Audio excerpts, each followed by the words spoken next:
Traveler, Paimon. I suppose your story is ready. Yep. How about you? Do you need some more time? No need. I am also ready to tell my story. Paimon calls dibs. Paimon first! Please, go ahead. Okay, here goes. Once upon a time, there was an evil researcher who went into the mountains and did a crazy experiment on whopper flowers to transform their appearance. After a lot of pain and suffering, the whopper flowers finally took on a human form. Then they stood by the side of the mountain to wait for unsuspecting bypassers. To whoever spoke to them, they would ask some questions such as, "Who am I?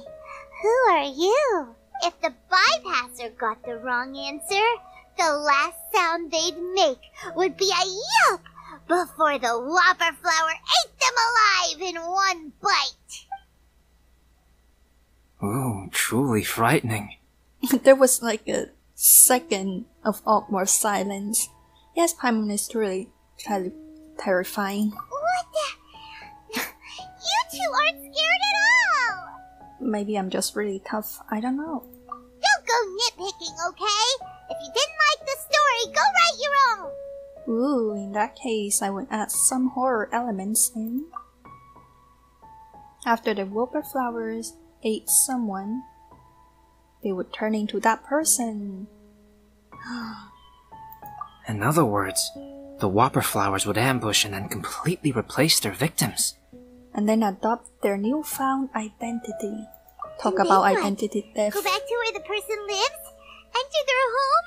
Eat their whole family? Paimon made up this story, but now Paimon's the one who's scared by it. It's a good story. May I write it down? I may bring it up in future conversations. What for? Just to scare people with? Yes. You've got a real mean streak, Albedo. So what's your story? Mine is a little longer than yours. It starts with an alchemist. A great alchemist once created Subject 1. Subject 1 was her proudest achievement, and successfully blended into human society. No one ever would have thought that this friend of theirs was in fact a synthetic human. However, unbeknownst to Subject 1, the alchemist had tried the same experiment many times before he had come into being. Some of the rejects from failed experiments had been discarded, but had not died. Subject 2 was one such failed experiment. He was swallowed by a great dragon that came to rest upon a snow-swept mountain. Many years later, he was resurrected by the dragon's mysterious power. He saw all kinds of people on the mountain, including Subject 1, who had somehow miraculously blended in among them. Never in Subject 2's wildest imagination had he thought it possible for experimental life forms such as they to deceive everyone so successfully. He saw the way humans accepted Subject 1 as a friend, witnessed their affection as they addressed him by name. This was what Subject 2 wanted. Now, all that Subject 2 desired was to replace Subject 1 and take the joy of his existence for himself. This is giving Paimon the chills. So scary. Subject 2 began to unfold his plan. He stole Subject 1's books and notes, and studied all that Subject 1 had learned from the alchemist. Subject 2 was highly intelligent, and he learned quickly. He changed his face into an exact replica of Subject 1's face.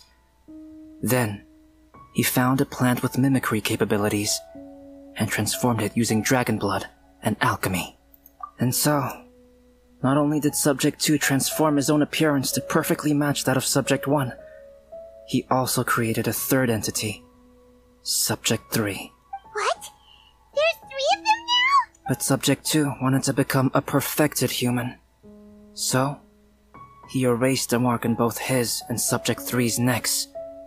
For these marks were symbols of imperfection. He purposely erased it?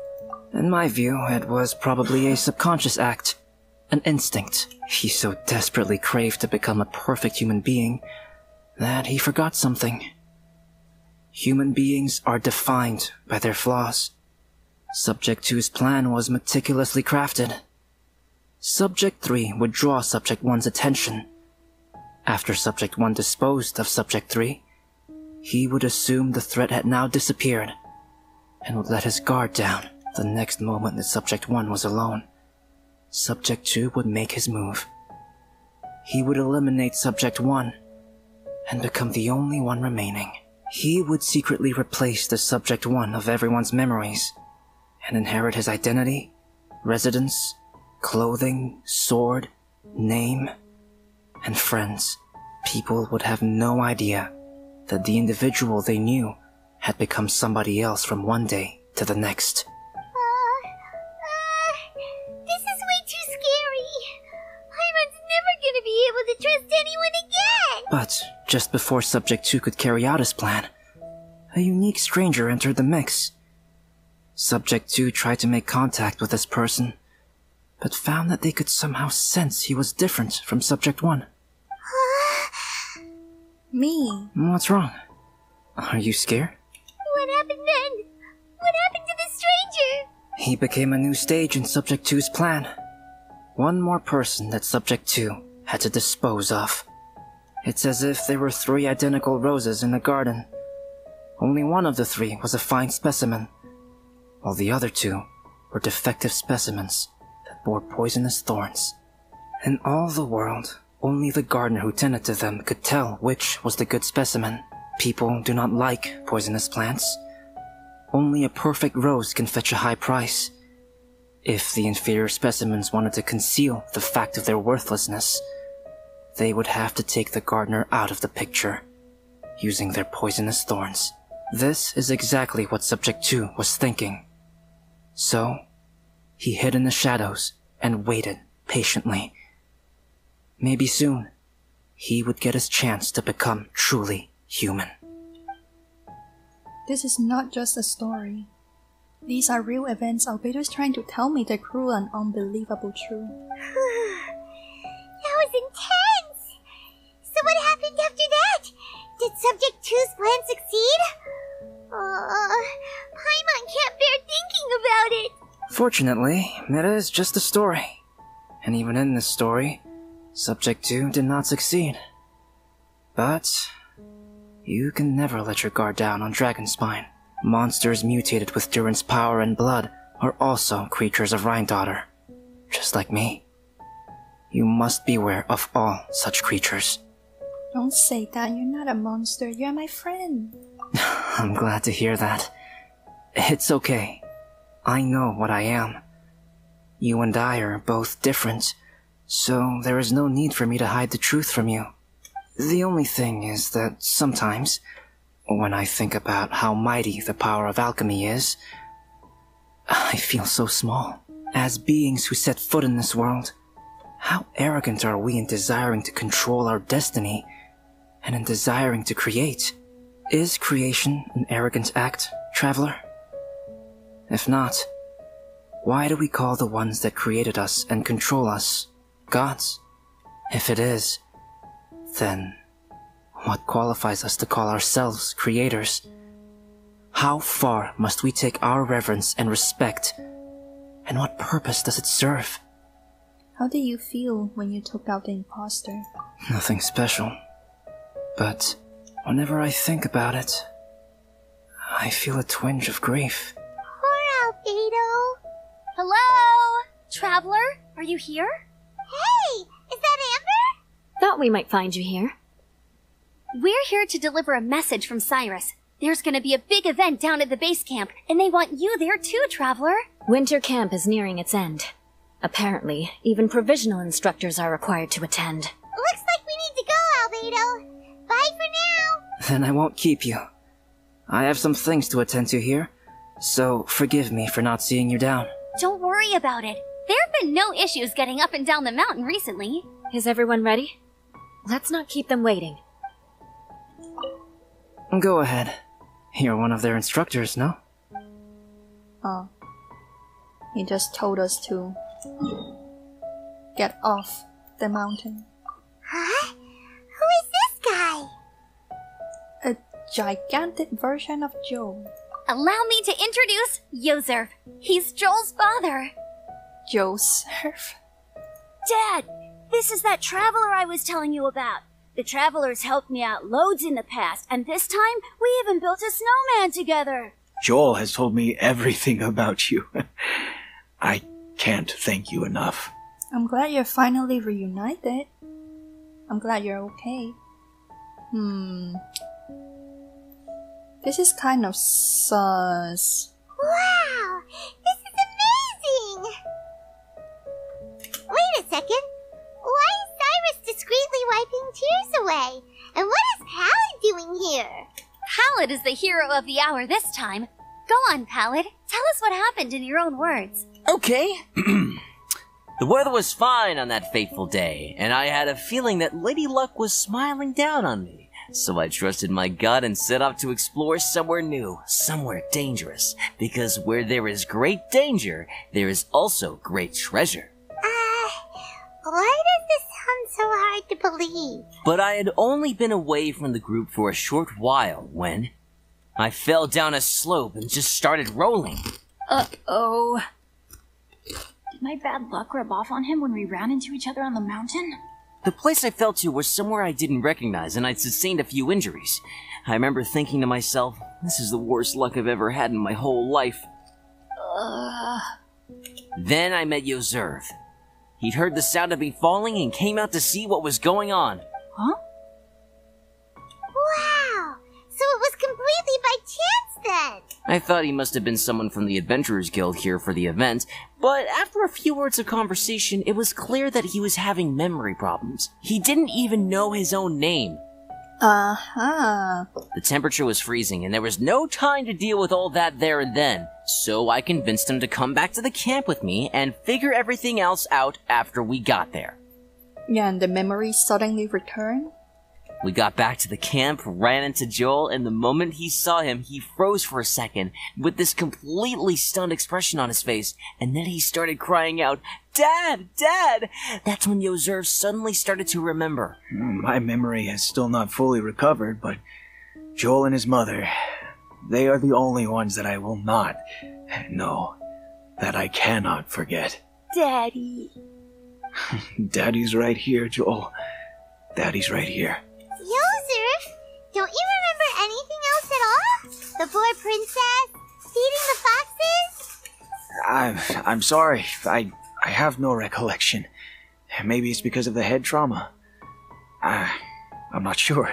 I woke up and found myself covered in blood. My things were gone, and there was nothing to indicate who I was or how I got there. I crawled into a cave and settled in for a slow recovery. After my legs and feet were a little better, my hunting skills were what kept me alive. Dad, I was so worried about you. I'm all right now, Joel. Oh, don't cry. Daddy's not going anywhere. I'm here to stay. Oh, this is good. This is good. All wells that ends well? You know what, though? I definitely think my luck got worse after running into Benin on that mountain. I knew it. I just... No, I just meant if it weren't for you, there's no way I ever would have run into Yozerf on a mountain this huge. Besides, we got back safely, didn't we? So don't blame yourself. Maybe sometimes miracles can only happen when you get just unlucky enough. Pallid. When did you become such a smooth talker, huh? Huh? Am I? I was just telling the truth. Oh, yeah. I want to say thank you to the Traveler, Uncle Cyrus, Auntie Eula, and Auntie Amber. Thanks, everyone. Auntie Amber. You all helped look after me, and I will always remember it. But I guess I can't take the snowman with me, or it'll melt once it leaves Dragonspine. It's such a shame. Oh, I can help with that. One moment. Oh? Huh? Eula? Here, take this. It's powdered rhyme. Just add it to your snowman, and it will never melt. Wow! Really? Oh, this is awesome! You're the best, Auntie Eula! Dad, I have an unmeltable snowman now! How cool is that? How can I ever repay you all? Don't mention it. Thank you all. Thank you from the bottom of my heart. Dad, I want to go move the snowman. Can we do it now, please? Okay. I'll be leaving with Joel now. I'm sure I'll see you all another day. Very well, very well. It's time for Pallet and I to have another discussion concerning his breaches of adventurer discipline. Hehe. Someone's gonna get punished. Huh? But Cyrus, I think I kind of made up for my mistakes this time, you know? See you guys! Oh, I made this for you and Amber. Think of it as a winter souvenir. Aw, are you sure? This must be really important to you. Come on now, just take it. No need to make such a fuss. Wow! Now our snowman won't melt either! Great! Thank you, Eula. You're welcome. Just keep it. That's all I ask. Amber and I have some business to attend to now. See you later.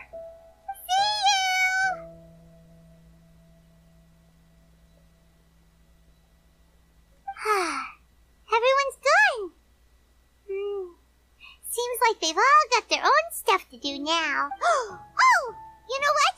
We've been on Dragonstein all this time, and somehow Paimon still forgot to ask Albedo about how to make a fruit juicifier machine that can keep the juice fresh. Maybe we should try Timaeus again. He does seem pretty eager to please after all. Timaeus! Traveler and Paimon, what can I do for you? Wait a minute. You've got that mischievous look on your face. Oh, you're not still thinking about that ridiculous juicer thing, are you? Timaeus, will you help us? There's no us in this situation, Paimon. I really have no stake in this either way. Well, if the Traveler isn't really interested, then, yeah, maybe I'll give this one a pass. It's just the weirdest request ever. No, but Paimon's Sunsettias are gonna go to waste without it! And the time it would take me to research something like that, I could probably pick those Sunsettias again 10 times over. New research project, Timaeus? We meet again.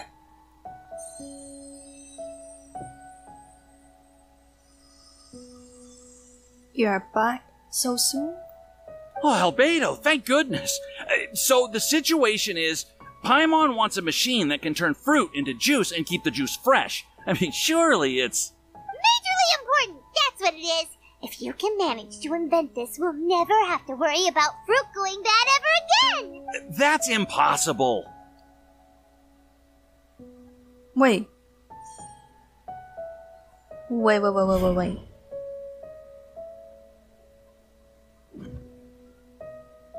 Oh! It was the fake one from the beginning of the quest? Wait. But just before this cutscene just now, I swear I saw a star on the neck. Turning fruit into juice is not hard, but keeping it fresh is more difficult. But if you simply want to keep the fruit from rotting, there are many ways to achieve this. Right, Traveler? See?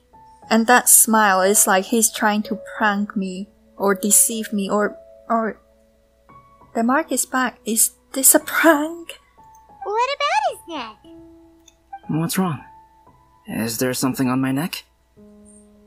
What's with that smug face? No, it's fine. From the look on your face, it's as if you thought I just played a practical joke on you that was in exceedingly poor taste. So it was a prank. Albedo, you were saying, how do you stop fruit from going bad? Well, one way would be to bury your fruit on Dragonspine, where the snow never melts all year round.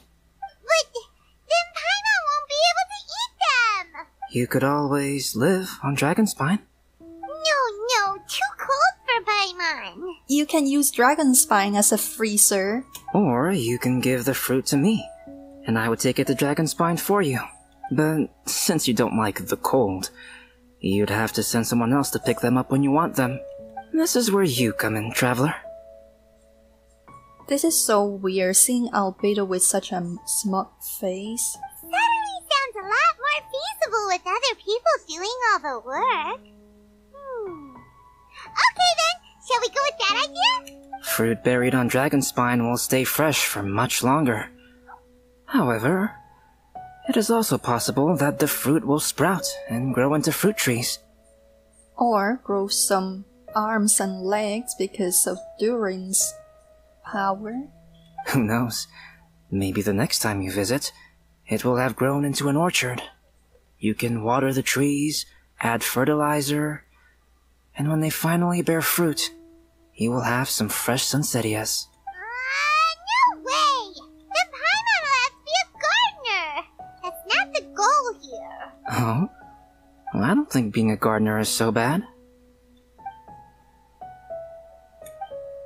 A gardener. Oh, that analogy again. I didn't expect Albedo to joke about this. Doesn't he care about what the mark is? Albedo! Stop trying to get your hands on Paimon's super sweet Sunsettias! It bothers you, does it? Of course it bothers Paimon! They are the rarest, super duper sweetest Sunsettias ever! And they're not for you! Okay, but they're just Sunsettias. I think you're only so attached to them because you don't have much fruit of this quality in your possession. When someone's pockets are full and their spirit is fulfilled, they don't easily fall prey to this kind of yearning. Really? I see, that makes a lot of sense.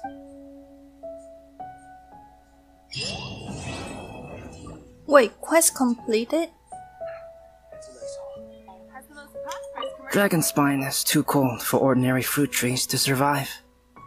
But if, one day, Dragonspine did become home to gardens and orchards, there would be more reasons for people to visit.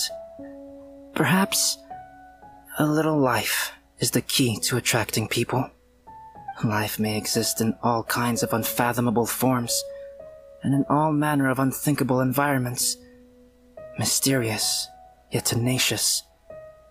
Perhaps this is what makes life so special. Ancient